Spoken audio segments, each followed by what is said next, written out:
Williams treated us to a rather unusual car launch, where they released a whole bunch of renders that were just a repainted show car, and then they showed us some track images of a car that was completely different.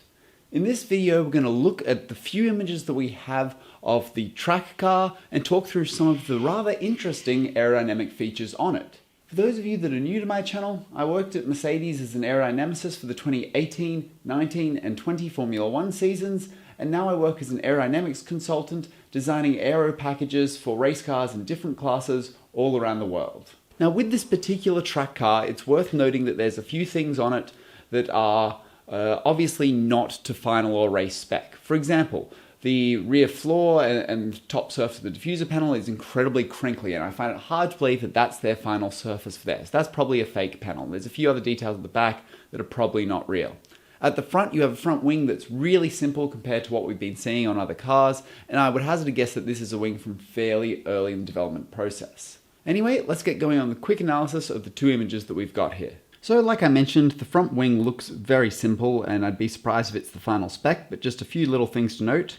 We've got obviously the standard flat pivot vortex generators, which seem to be on every car now, although you can see we've also got some little outboard ones as well.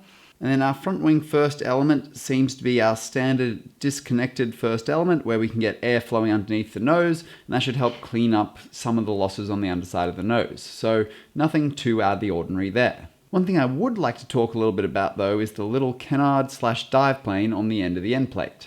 Unlike the consistently upwashing designs that we've seen on many cars thus far, this canard, you will notice, is an S-bend design, something like that.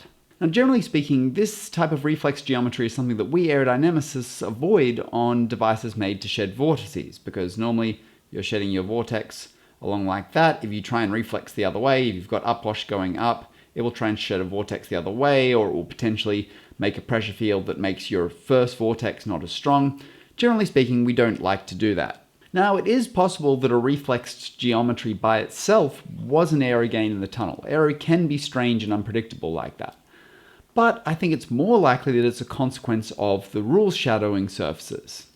Basically, the dive plane must fit within a legality box, but it also must shadow a surface below it, and this defines its minimum effective size. Now, if they found that pushing the dive plane forward in the box and cranking it as hard as possible was beneficial in terms of the downstream wake effects alongside the tire, then they would have a bit of an issue with respect to the rear of the dive plane wouldn't cover the rear of the shadowing surface. So the obvious thing to do would be to crank the dive plane in the forward portion like they've done, and then give it a gentle back off, or in this case a reflex towards the back, where it has to cover off the shadowing surface. Now, it's impossible for me to tell exactly where the boxes and surfaces are from the shots we've been given. We need something a little bit more from the side, but this is very likely an explanation for this geometry. And when you look at some of the spy shots of the Alfa Romeo, which has a very similar geometry on its dive plane, it looks like they are cutting the back of the dive plane as soon as the shadowing surface ends.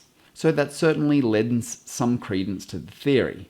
Moving a little further back, I just want to make a quick note on the brake scoops. Now, these scoops are obviously quite large. We've had a bit of a discussion between various cars that are running large and small scoops, and you can see for this particular test, they put a blanking panel on here, so they obviously were flowing a little too much air, so I had to blank it out for the perhaps cooler and slower conditions of the test. But that's not particularly what I want to talk about. What I do want to talk about is the fact that it seems that this scoop, being quite wide, looks like it's downwashing towards the rear if you follow this edge along with your eyes there.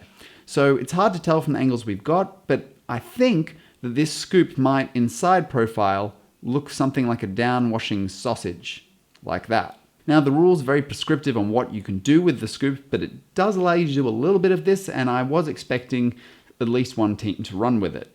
This can force a little bit of downwash from the scoop itself, which can help with the lower tire wake management.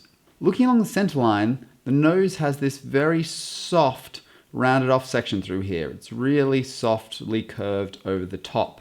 Now, this is reminiscent of a lot of very old cars here. The reason I would expect that they'd be doing it compared to the more square edge design that we've seen on other cars is that I'd imagine that there are some losses that are coming off the side of the nose, particularly on the sharp-edged corner cars where they've got some losses here, and those might be swept down and drawn in towards the floor, sucked under the floor leading edge, or maybe they just pass just over the top of the floor on the Sidepod. So I would guess that by rounding off this corner, what they're doing is that they're perhaps cleaning up these losses in here a little bit, and maybe that is feeding slightly cleaner and higher energy air to the floor itself. Now moving further back and looking at the air intakes, you'll see that this car has some of the most air intake we've seen on any car. In fact, I think this is the most air intake of any Challenger that we've seen so far. Now they've got quite large side pod inlets, and they also have a large centerline inlet. Combined with a fairly bulky engine cover back here, I would suspect they're doing a decent amount of centerline cooling. We'd really need to see what they're doing around the back of this car with some angles from the rear to know exactly how their cooling strategy is playing out and what they're doing with all these massive amounts of air that they're flowing. There's a little bit of intricate detailing going on in the side pod area itself. You'll see that along this edge, we've got somewhat of a crinkled edge here. Now, generally speaking, when we have a sharpened edge, particularly if we go curved into sharp, it's generally trying to shed some sort of vortex. Now, from the shots that we've been given, it's impossible for me to tell where they're trying to shed some sort of vorticity up that way or down that way. I can't tell from the shots we've got whether they'd have more suction on the side or the top, but chances are they're trying to shed something off there, probably with the hope of keeping better flow attachment and less losses on either the top surface or the side surface, depending on which way the vortex is spinning. Now further down, you'll notice this big old bulge through here. Now that to me appears to be the side impact structure, which would be running into the chassis here, and they've had to run this big bulge in the side pod to deal with it. If you look from the side, you can see that there's a pretty bulbous bit in the side pod where they've had to poke it through the bodywork. Now this to me suggests that the front of their floor is probably quite low. They're probably running the front of the floor almost dead at legality, and they've had to move the sys up to get it away from the floor, and that's plonked it in this kind of awkward position within the bodywork. So that's obviously a design choice they've made, and they've considered that to be the best compromise, but of course it results in this slightly wonky looking side pod. We now get to the floor edge, and this for me is where I think the juiciest stuff of this launch is, because in my opinion, I don't think the other teams have really shown what they're doing with their floor edge wing or floor edge flap. Whereas I think Williams' representation is a little bit truer to what I would expect them to run on perhaps a race car. So what we've got here is we've got this big old flap running along the edge of the floor in a bit of a delta shape, and it's obviously got a slot gap at the bottom of it. Then just behind it, we've got a cutout in the floor along there, so that is allowed by the rules. You're allowed an area where you can basically do along the floor edge, you can do a cutout like that, and the floor continues onwards to the rear. Then we've got a little flick up at the back, a little ramp curl detail there, and then we've got our big enormous sidewall cutout here. Let's break these features down one by one.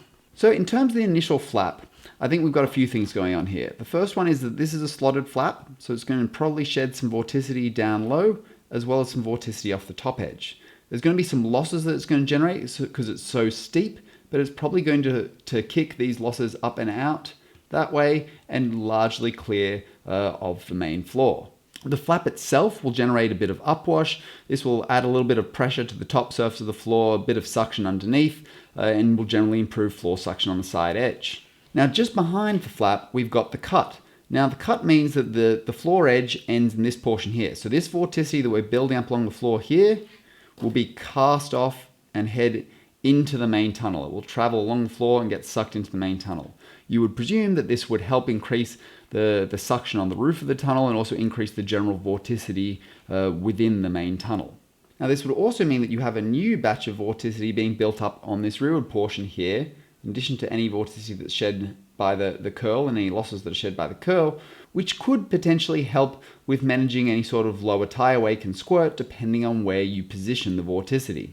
The big cutout through here doesn't just help with casting off the vorticity, but it would also bleed through any fresh air from the top surface and high energy air into the underfloor, where it could then make its way inboard again, and you could clean up the rearwards diffuser tunnel.